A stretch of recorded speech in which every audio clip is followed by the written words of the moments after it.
Assalamualaikum warahmatullahi wabarakatuh. Halo semuanya. Di sini saya ingin menjelaskan mengenai uji hipotesis komparatif volume penumpang di terminal bis Bukateja Purbalingga sebelum dan sesudah COVID-19. Video ini saya buat untuk memenuhi tugas mata kuliah statistik yang diampu oleh Ibu Asih Utami SPD MPD. Perkenalkan, saya Lisa Yulianti dengan NIM 2030 2021 2090. Saya dari Program Studi Pendidikan Guru Sekolah Dasar, Fakultas Keguruan dan Ilmu Pendidikan Universitas Palangkaraya.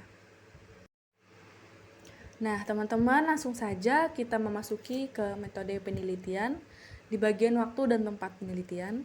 Yang pertama, pengumpulan data adalah data volume penumpang di terminal bis Bukateja pada tahun 2019 dan data volume penumpang di terminal bis Bukateja pada tahun 2020 ya, memasuki masa pandemi Covid gitu. Yang kedua, melakukan uji normalitas dengan tujuan untuk mengetahui apakah sebuah data penelitian distribusi normal atau tidak. Yang ketiga, melakukan pengujian hipotesis komparatif dengan cara membandingkan atau dugaan ada tidaknya perbedaan yang signifikan terhadap nilai dua kelompok atau lebih. Yang keempat, menarik kesimpulan dan saran. Selanjutnya, kita memasuki di bagian hasil dan pembahasan. Statistika adalah pengetahuan tentang cara mengumpulkan data, meringkas data, penyajian data, menganalisa data, dan menarik kesimpulan data. Sedangkan statistik adalah suatu kumpulan angka yang tersusun lebih dari satu angka atau kumpulan data yang disusun dalam tabel atau diagram untuk mengilustrasikan suatu persoalan menurut Susilawati dan kawan-kawan pada tahun 2017. Yang selanjutnya adalah pengertian populasi, sampel, variabel, dan data. Populasi adalah keseluruhan dari objek yang kita selidiki. Sedangkan sampel atau contoh adalah himpunan bagian dari populasi. Selanjutnya, variabel atau peubah adalah karakteristik dari objek yang diamati atau sedang dievaluasi. Variabel juga disebut karakteristik atau atribut yang dapat mewakili suatu nilai. Data adalah kumpulan dari hasil pengamatan, perhitungan atau pengukuran terhadap objek penelitian untuk suatu variabel. Uji normalitas. Distribusi data atau sebaran data adalah suatu fungsi yang menunjukkan besarnya probabilitas dari setiap hasil yang diperoleh dari suatu percobaan acak. Distribusi probabilitas yang paling banyak digunakan adalah analisis statistika dalam distribusi normal. Nah, jadi uji normalitas ini adalah sebuah uji yang dilakukan dengan maksud untuk menilai sebaran data pada sebuah kelompok data atau variabel. Jadi, apakah sebaran data tersebut berdistribusi normal atau berdistribusi tidak normal? Uji normalitas digunakan pada jenis data, uji hubungan, dan uji beda. Uji ini dapat dilakukan menggunakan SPSS dengan macam-macam uji yang dapat dilihat sebagai berikut ini. Yang pertama, uji T-square. Uji T-square atau X kuadrat menggunakan pendekatan penjumlahan penyimpangan data, observasi setiap kelas dengan nilai yang dapat diharapkan. Yang kedua, ada uji grafik. Uji metode grafik ini adalah dengan memperhatikan penyebaran data pada sumber diagonal pada grafik normal P-strip plot. Yang ketiga, ada uji Lilliefors. Uji ini menggunakan data dasar yang belum diolah dengan tabel distribusi frekuensi. Yang kelima, ada uji Kolmogorov-Smirnov.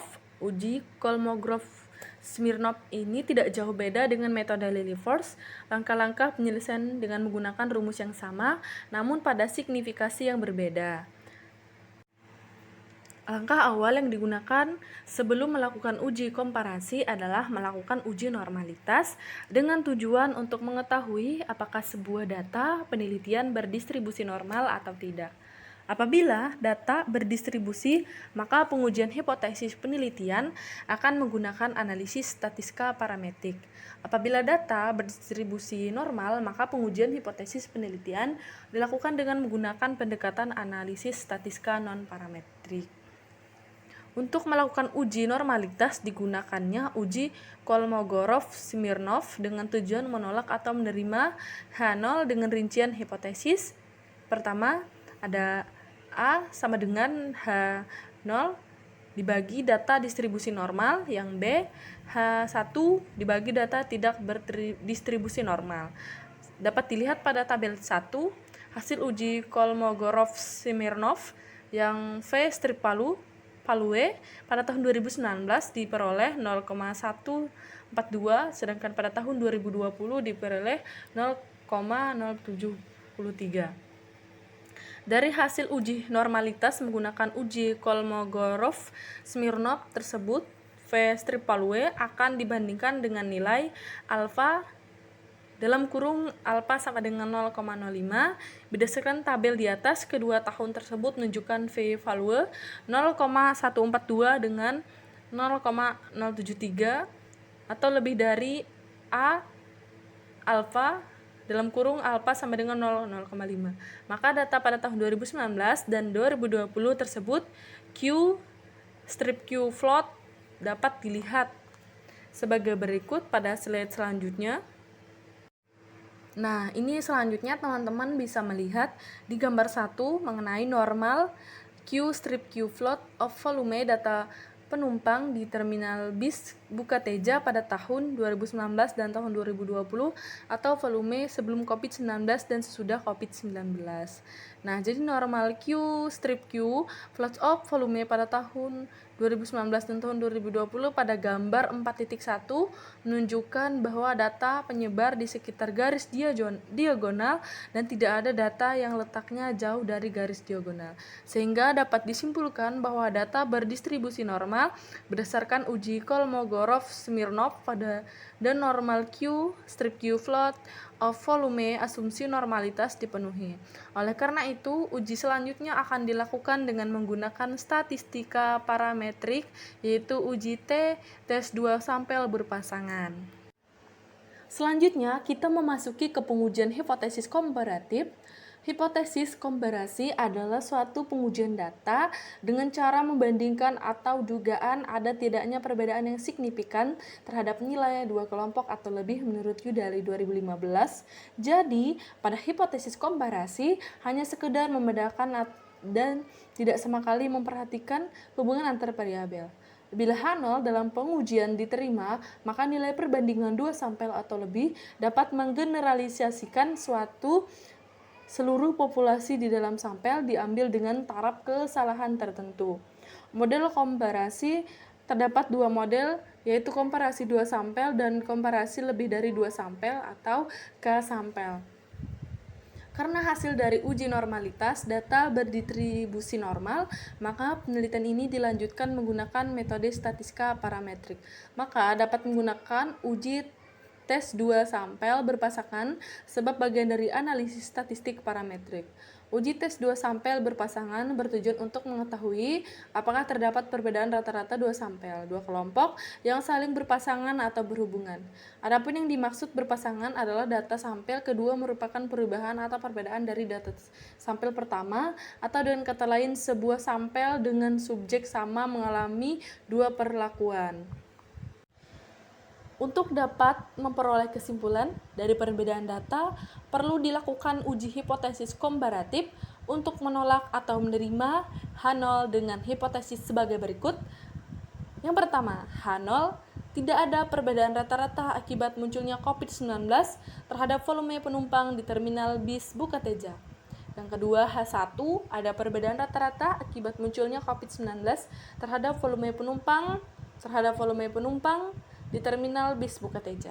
Data volume penumpang pada tahun 2019 sebelum COVID-19, tahun 2020 sesudah COVID-19. V value 0,001 kurang dari 0,05. Keputusan H0 ditolak. Kesimpulan, ada perbedaan rata-rata akibat munculnya COVID-19 terhadap volume penumpang di terminal bis Bukateja. Jadi, berdasarkan tabel output uji tes 2 sampel berpasangan di atas, nah dapat kita ketahui nilai V value adalah sebesar 0,001 kurang dari alfa sama dengan 0,05, maka H0 ditolak dengan H1 diterima. Sehingga dapat disimpulkan bahwa ada perbedaan rata-rata akibat munculnya COVID-19 terhadap volume penumpang di Terminal Bis Bukateja tahun 2019 dengan volume penumpang bis Bukateja pada tahun 2020. Seperti itu ya teman-teman. Nah, jadi berdasarkan rumusan masalah dan perhitungan yang penulis lakukan, maka diperoleh kesimpulan. Yang pertama, untuk melakukan uji hipotesis komparatif, tahap pertama yang dilakukan adalah uji normalitas. Nah, pada data, dengan tujuan untuk mengetahui apakah sebuah data penelitian berdistribusi normal atau tidak. Data yang diuji adalah data volume penumpang di terminal bis tahun 2019 dan 2020 merupakan data yang berdistribusi normal.